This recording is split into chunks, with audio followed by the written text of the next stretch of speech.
Ndugu zangu, wote tunaitakia mema nchi hii, tumesikitishwa na kuhuzunishwa na matukio ya uvunjifu wa amani, upotevu wa maisha na uharibifu wa mali za umma na mali za watu binafsi kwenye baadhi ya maeneo hapa nchini, hasa kwenye majiji na miji.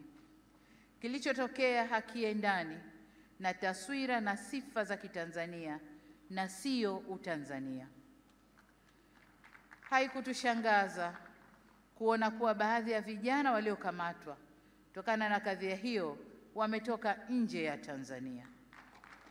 Vyombo vyetu vya ulinzi na usalama vinaendelea kufuatilia na kuchunguza kwa undani zaidi kilichotokea na kuirudisha nchi katika hali tuliyoizoea kwa haraka. Kamati ya ulinzi ya kitaifa na kamati za ulinzi za mikoa na wilaya, na wataka muhakikishe kuanzia leo maisha ya wananchi yanarejea mara moja.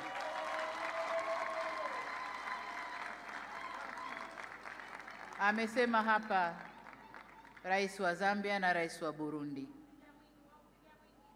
Machafuko ndani ya nchi si mema, hayana bei, hayana thamani na si faida kwa yoyote yule. Kwa hiyo ndugu zangu, niwaombe sana tuzingatie umoja, amani na utulivu wa nchi yetu.